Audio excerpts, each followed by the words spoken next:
Flip back to Matthew 14.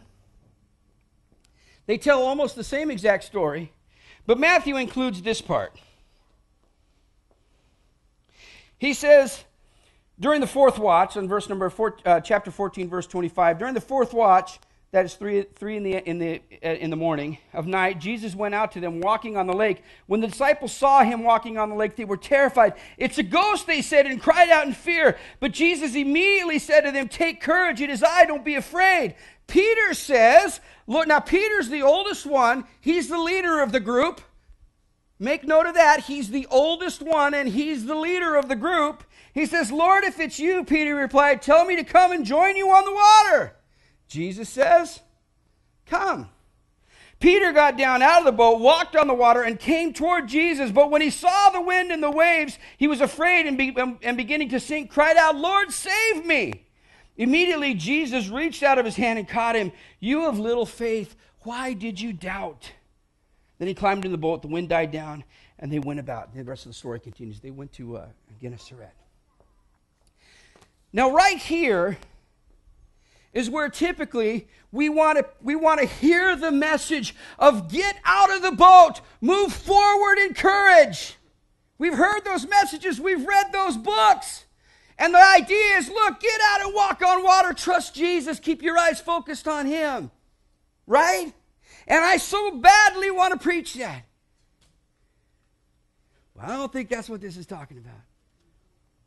Let's take our church goggles off, or take our Sunday school goggles off.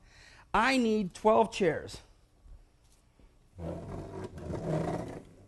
We're going to duplicate this. And I need 12 guys. 12 chairs, 12 guys. Let's put 6 on each side here. Watch out there, youngin'. All right. We got them?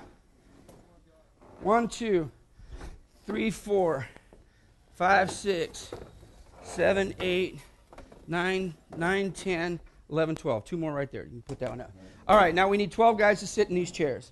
Just grab a seat down in them. You got to keep... Okay, now, pretend you're in a boat, so you guys got to sit a little closer. How you doing, man? It's good to see you. I didn't know... When you came to church this morning, you didn't know I was going to do this to you, did you? All right, now kind of make it like a boat. Spread it out a little bit. It's going to be... a little bit wider out that way. No, this way. A little bit wider. You're okay. Taper it in a little bit. You guys got to get closer, though. It's a boat. You know what boats look like? Yeah, there you go. All right. Okay.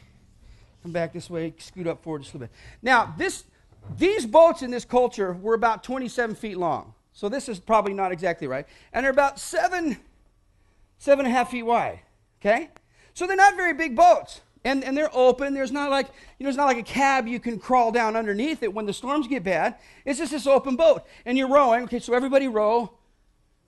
Everybody's rowing. Okay, you're rowing. It's not like that's not a canoe. You're rowing. It'd be like that. Okay, you're rowing like this. Okay, now, you're out in the middle of the sea. You're 3.5 miles in the middle of the sea. And there's this huge storm that comes up. So you guys are all rowing like this, right? Okay? Y'all got it? You're feeling seasick, you're scared, and you're going, where the heck is Jesus? Remember that just a few weeks before, Jesus had stepped out and calmed a storm. You remember that? You're still rowing, still. See, remember? You guys remember that story when Jesus? So they're saying, where's Jesus? Where's Jesus? Now all of a sudden, at 3 in the morning, you've been doing this for 7 hours. Okay? 7 hours. Now get this. You're rowing.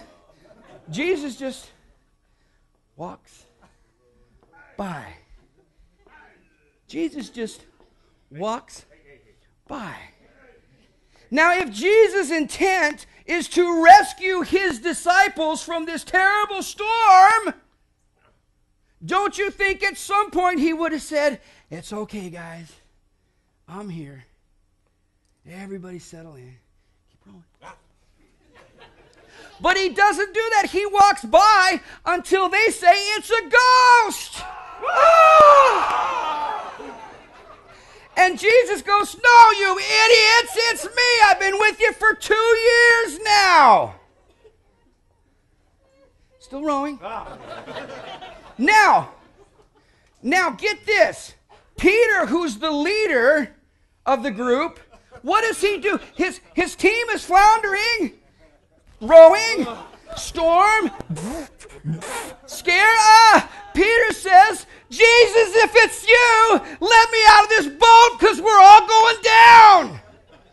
This is not the picture of courage and faith. This is the picture of a man who is abandoning his position as the leader of this crew. He says, Jesus, if it's you, call me and I'll come. Now, do you think Jesus knows whether or not Peter's going to be able to walk on water or not? I think Jesus has a pretty good idea what's going to happen. And I think what Jesus does, he says, first of all, whose idea was it for Peter to walk on water? It wasn't Jesus' idea at all, was it? If it was Jesus' idea for, it's still rowing, for anybody to walk on water, he would have said, okay, calm down, guys. Everybody get up. Everybody come out on the water. But he doesn't do that. The wind and the wave and the storm is still going. Peter's going, oh, Jesus, Jesus, if it's you, let me out. Jesus says, come. Peter gets up, starts to walk on the wave, still waving, still rowing. He comes out. He gets afraid, and he begins to sink. Jesus takes his hand and says, I told you so. Idiot, get back in the boat. See, this is a very different picture of what we sort of think maybe is happening. It says, now, in defense of Peter, he still walked on, okay, you guys can go. He still walked on water for a little bit. But this story is not about Peter. Peter, as we know, betrayed Jesus. When Jesus was getting crucified, Peter was the guy that's saying to a little girl 3 times. The girl says, didn't you know Jesus? Peter says, no, I don't know him. She says again, don't you know Jesus? He says, no, I don't know him. 3 times. This story is not about Peter.